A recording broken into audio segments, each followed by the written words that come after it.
28 bishii May ee sanada 2020 ayaa xasuuq wadareed loogu geystay 8 dhalinyaro dhaqaatiir ah deegaanka Gololey oo kamid ah deegaanada hoos yimaada degmada Balcad ee gobolka Shabeellaha Dhexe iyadoona ilaa iyo hadda si rasmi ah loo ogeyn cidii ka dambeysay xasuuqooda. waalidiintii dhalay 8daasi dhalinyaro ee xasuuqan baan loo geystay ayaa waxaa maanta la siiyay deeq lacageed oo dhan $250 Mareykanka ah isla markaana ay iska soo ururiyeen deeqdan lacagta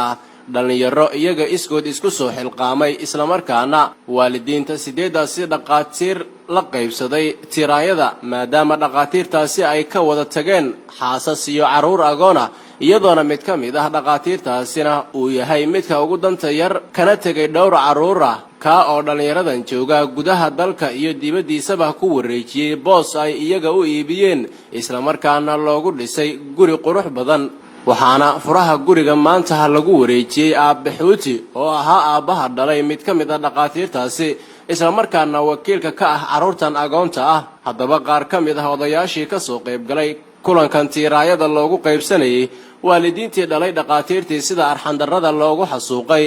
iyagoo ka shaqeynayay goob MCH oo ku taala deegaanka Gololey kana mid ah deegaanada hoos yimaada degmada Balcad ee gobolka Shabeellaha Dhexe ayaa waxa ay ugu horreyn u mahadceliyeen dhalinyaradii iyaga iskood isku soo xilqaamay oo deeqdan u soo dhiibay waalidiinta dhaqaatiirtaasi isla markaana kala jooga gudaha dalka iyo dibadiisa iyagoona dhanka kale sheegay in ilaa iyo hadda aysan dawladda federaalka Soomaaliya aysan ka helin wax jawaab ah oo ku aadan dhacdadaasi maadaama ay dawladda federaalka ay sheegtay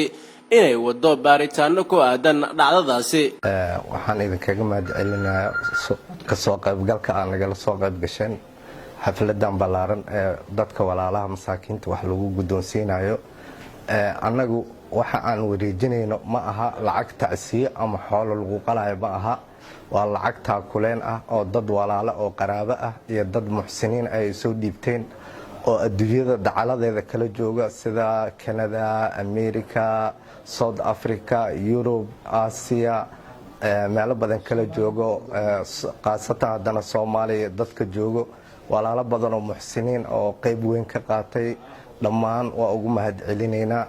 8 wiil oo wax kalada aqoon-yahano ah oo ka maqan ilaa haddana adna ka ogeyn xanuun ay leedahay annagu ilaahay gadaashooda uma fidneeyo dawladda waxaan ka codsanaynaa iyada maanta waddanka xukunta oo sheeganaysa inay adduunyadu waxa la yiri inay kuwa amaahtoon lagu ilaabsaneen ogow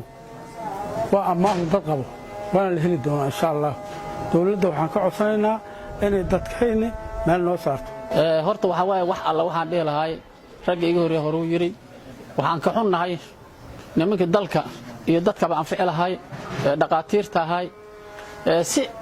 wax lagu soo baray sida hadda maqlayseen xamaalinimo gobolkoor agoon lagu soo baray dadka naga hasuuqay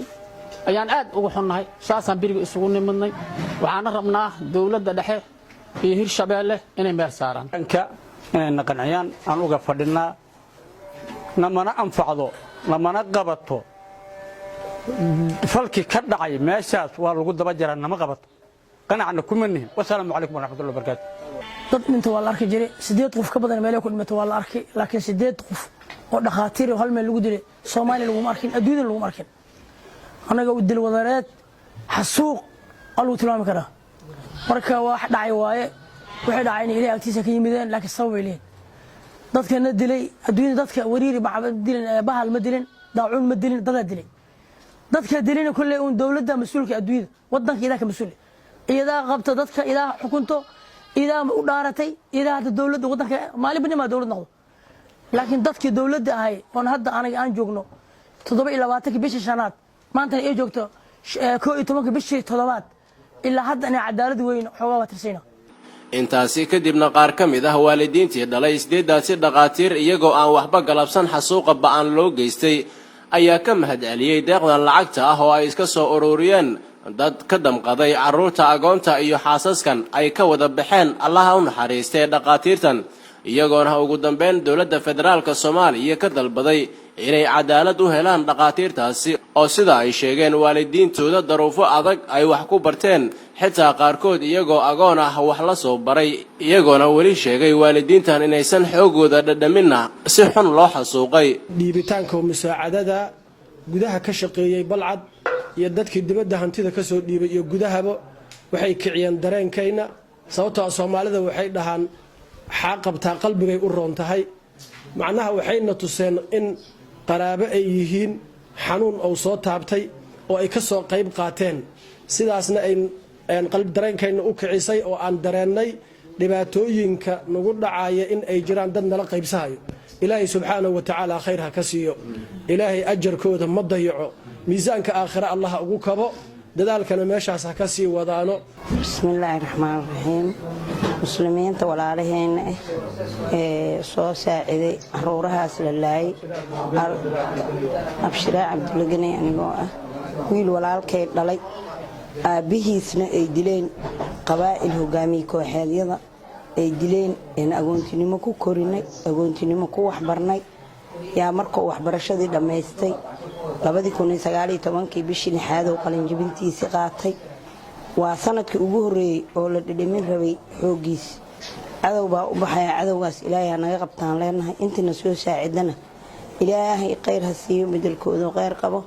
dawladana waxaan ka codsaynaa inay raadiyaan caruurahaas jaamiciyiinta ee sida ilaahay ogyahay wax lagu soo baray xaqooda inaysan ku seexanin oo dadka dhahaya dawladda ma dilin ay iska daayaan oo ugu weyn yahay taliyaha ciidanka xooga dalka ha ka baxo baddaas ee ha raadiyo wixii dilay dadkaas علي الحوتي قالوا عليا سنتين وحاجرا 6 سنة انت وحنا قبتي اما دبد هاجرت مدلك هاجوكت كل على كديو كايو هلول مي على كديو هي قولي علي اس موسى لي قال قولي علي اس واحد بي يقمغن واجيجو جرا انت لو كالميس اما دبد هاجرت أما ذاك هجوك معك عسينا إلهي قاعد كل كذب وإلهي يقول أي وحي قبطان أين ويني وحي عنا أي سويني هذا سنفسقوها